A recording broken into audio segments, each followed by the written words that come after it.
Imagine waking up one day and realizing that humans, for all our grandiose self-images and fancy gadgets, might not be so different from the zoo animals we feed peanuts to. That's exactly the kind of seismic jolt Desmond Morris delivered when he first argued that we should observe each other the same way a zoologist observes chimpanzees. People called it scandalous, brilliant, and downright weird. Some said he was onto something, while others muttered that he'd lost his mind. Yet decades later, the controversies surrounding his work haven't faded. In fact, they've taken on new life in the modern digital world, where our every gesture and facial twitch might be captured on someone's phone at any moment. So grab your beverage of choice, the stronger, the better, hit that like button and subscribe to the channel and settle in. Because by the end of this exploration, you might think twice about how you tilt your head, cross your arms, or even swipe right on your dating app. Desmond Morris's rise to fame began with his provocative book, The Naked Ape. At a time when dinner conversations were mostly about politics, new movies, or the best way to barbecue a steak without giving your neighbors smoke inhalation, Morris stepped in and declared that humans are just another species of ape, albeit with better hair salons and a more elaborate approach to romance. Critics were appalled. Wasn't it blasphemous to lump humankind in with our furry relatives? People questioned whether Morris oversimplified the complexities of our cultures and relationships. They also worried about his comparisons between human courtship and animal mating rituals. Some said he was basically insinuating we're all just a bunch of horny monkeys. But the more outraged everyone got, the more his book sales soared. Because let's be honest, if there's one thing we can't resist, it's a scandalous take on who we really are beneath the polite handshakes and awkward first dates. As Morris's celebrity status ballooned, so did the counterattacks. Anthropologists, sociologists, and even your aunt who thinks she's a lifestyle expert all jumped in to say he wasn't painting the full picture. They argued he overlooked how culture shapes behavior, that you can't hold up a magnifying glass to a person in London and another in rural Madagascar and assume the same gestures carry the same meanings. Rumors circulated that Morris had become too enamored with his own theories, like a chef who won't stop tasting his own sauce long enough to realize it's a tad too salty. Some even whispered that perhaps he had a secret financial backer with a vested interest in interpreting body language for, shall we say, more manipulative ends. True or not, it only added more spice to the swirling speculation. Morris, for his part, waved it all aside.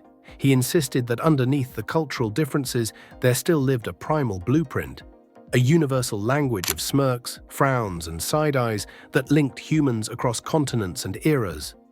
But if you think the ruckus ended there, you'd be sorely mistaken. Morris took his fascination further, becoming the champion of what he proudly termed people watching. It wasn't just about standing on a street corner to judge passers-by like a bored cat at a mouse convention. He dissected how humans move, how we form groups, how we stake out personal space like it's prime real estate. In Western societies, for instance, you might shoot someone an uncomfortable glare if they stand closer than arm's length. But in some parts of Latin America, that exact same distance could be considered cold and unfriendly. Indeed, one person's friendly closeness is another's total creepfest. So-called proxemic rules, as Morris explained, govern our lives in ways we rarely notice until someone violates them by breathing down our neck in an elevator. Of course, you can see how a concept like that, taught with Morris's signature flair, might be used for good, or for a quick shot of manipulation. A well-placed lean-in at the negotiation table can close $1 million deal, or freak someone out so badly they want to hurl themselves through the nearest exit. Across the globe, people began picking up on Morris's ideas, and soon entire industries wanted in. Companies started hiring body language experts to train their sales teams to read the micro-expressions of prospective clients. Governments allegedly, emphasis on allegedly, so nobody tries to sue me, consulted with specialists who could interpret tension or fear during high-stakes meetings. It got to the point where some folks started muttering about conspiracy theories. Had Morris's naked ape perspective paved the way for mass infiltration of privacy in the name of nonverbal intelligence? Were agencies quietly mining data from hidden cameras, analyzing which gestures signaled political discontent? Okay, maybe that sounds far-fetched, like a paranoid thriller. But in our modern world of endless surveillance, let's just say people weren't laughing. At least, not everyone. And let's be clear, Morris himself never publicly endorsed any sneaky tactics, but the seeds of speculation took root all the same. Controversies aside, Morris was relentless in exploring the nitty-gritty of our unspoken signals. He championed the notion that the face is basically a high-definition billboard of human emotion. A subtle eyebrow raise, a half-smile that lasts a fraction of a second. These micro-expressions, as he and psychologist Paul Ekman famously studied, can be glimpses into our genuine feelings before we slip our masks back on. Morris's fans ate this up like candy, claiming they could now spot a liar, detect a cheat, or realize their date was bored stiff before the appetizer even arrived. His detractors rolled their eyes, claiming that reading body language is far more nuanced than any one-size-fits-all cheat sheet. But to the public, it sounded like having a real-life superpower. The ability to see right through your boss's forced smile or your ex's "I'm totally fine" bravado. And if you think those primal instincts stayed stuck in the 1960s, consider how they play out in our modern digital age. Ever heard of video call fatigue? Where you have to stare at a dozen faces in little boxes, hyper-focusing on whether your coworker is bored, fidgety, or secretly streaming a sitcom on the side. Morris's theories of group dynamics come roaring back with a vengeance every time we enter a Zoom meeting or FaceTime session. We might be physically distant, but our brains are still scanning for eye contact, posture, and small signals of dominance and submission. Some social media influencers, in fact, have latched onto Morris's ideas to optimize how they present themselves on camera, making sure they lean in at just the right times, raise their eyebrows to appear more approachable, and calibrate their personal space to the lens. They're basically dressing up a primal handshake in the fancy clothes of digital branding. If Morris could see how his theories were being used on TikTok, he might cringe. Or he might grin from ear to ear, depending on how much he enjoyed a little spectacle. Yet, for all his intellectual swagger, Morris was not immune to challenges in his personal life. Persistent rumors hinted that the academic stress, coupled with frequent speaking tours, media interviews, and the odd scandal, led him into bouts of exhaustion. Some whispered about him having run-ins with certain organizations or with individuals who felt exposed by his deep dives into their psyche. While these remain rumors, they add a layer of intrigue to a man whose existence seemed wholly dedicated to scrutinizing everyone else. Imagine the dinner table at his home. You lean in for a polite conversation, only to realize he's analyzing your every blink like it's a potential harbinger of doom. It's enough to make anyone anxious, but it also makes for one fascinating personality. One anecdote that's floated around for years claims he was once invited to a high-profile event, only to promptly get kicked out because certain elite guests feared he was quietly logging their gestures for a future book. Whether that story is accurate or just a tall tale is anyone's guess, but it speaks volumes about the mythos that surrounds him. When we talk about cross-cultural misunderstandings, Morris stands at the center of that global storm. Countless travelers have tried to use his methods abroad, only to discover that even the best universal frameworks can falter if you're not aware of local traditions.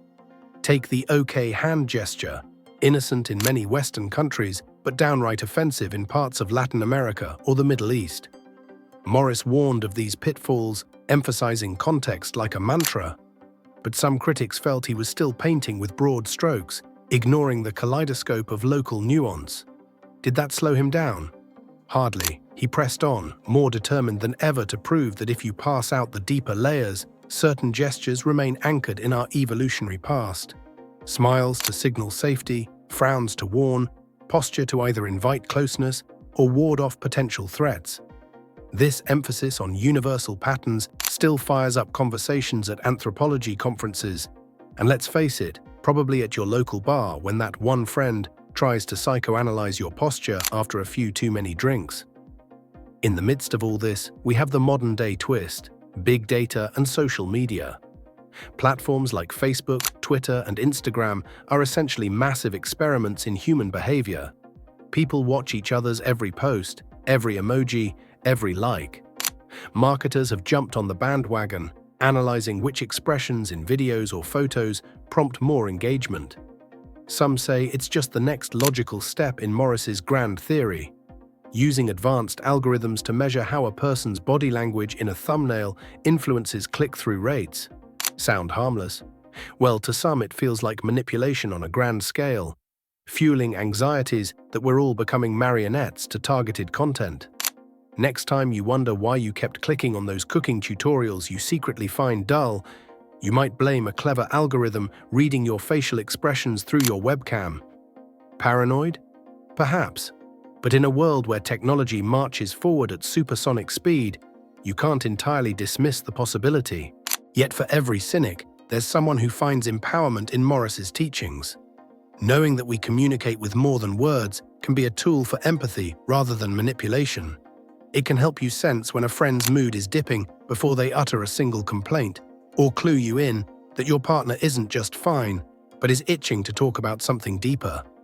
It might help you realize a coworker isn't ignoring you, but is just overwhelmed. Folded arms might be a self-soothing gesture instead of a sign they dislike you. Morris himself championed using these observations to connect more deeply, not to play mind games. And ironically enough, his critics who claim he's fueling a culture of superficial people readers often miss the part where he advocates for more compassion, not less. In spite of, or maybe because of, the swirl of debates, rumors, and conspiracies, Morris remains a towering figure whose influence sneaks into our daily routines. Social gatherings, business negotiations, chatty taxi rides, awkward first dates. The echoes of Morris's theories are everywhere, whether we acknowledge it or not. Some watchers of pop culture even say that reality TV has become a live-action experiment in Morris's brand of anthropology, featuring alliances, betrayals, and group dynamics so raw they might as well be in a chimp enclosure. Viewers become amateur body language experts, pausing the screen to dissect the arch of someone's eyebrow or the angle of their hips. It's the stuff Morris would have devoured, like a kid in a candy store, but the candy is human drama. So, where does that leave us now? The debate rages on about whether Morris oversimplified an endlessly complex species or whether his critics are too stuck in their academic towers to appreciate his primal insights. Meanwhile, new revelations and studies keep popping up. Some modern researchers have reanalyzed Morris's early data, concluding that while he made sweeping claims, many of his core observations about nonverbal cues still hold water. Others argue that with cultural globalization, these cues are evolving, like a never-ending dance where each new generation adds a fresh move. Regardless of which side you're on, Morris's legacy continues to shape how we talk, stand, flirt, fight, and scroll through our phones. At the very least, his work reminds us that every little shift in our body might be saying something, sometimes more loudly than our actual words. All things considered, Desmond Morris left us with a provocative lens through which to examine humanity. He dragged us from our cozy perch of self-importance and demanded we look in the mirror as though we were a subject in a grand zoological study. He ruffled feathers, sparked controversy, and perhaps even inadvertently gave future governments and corporations a few creative ideas on reading and swaying public sentiment. But he also offered a path to greater empathy, urging us to watch one another with curiosity and compassion rather than cynicism. So the next time you catch yourself analyzing the way your friend slumps their shoulders or the way a stranger on the bus grips the seat, remember that this seemingly mundane detail might be a chapter in the silent biography of who they are. Now, if you've stayed with me this long, you're probably also the kind of person who enjoys a good puzzle. That's exactly what Desmond Morris's work is, a puzzle of hidden gestures, fleeting smiles, and universal emotions that stretch back to the days when our ancestors swung from branches and probably had fewer back problems. And whether you view these theories as a guide to forging stronger connections or a slightly DMN scary tool for manipulation, there's no denying that Morris uncovered a fundamental truth. We are all authors of a silent story, painting ourselves into the social tapestry with each gesture we make. So the final question is, how will you use this knowledge? Will you decode your world to build empathy, or will you store it away to hustle someone at the next office negotiation? The choice is yours, but remember, we're all naked apes at heart, so the next time someone crosses their arms in your presence, maybe don't jump to conclusions. unless, of course, you're certain they're just cold. Thanks for tagging along on this journey. If your eyebrows danced or your posture shifted at any point during this script, Desmond Morris would say you've just proven his point.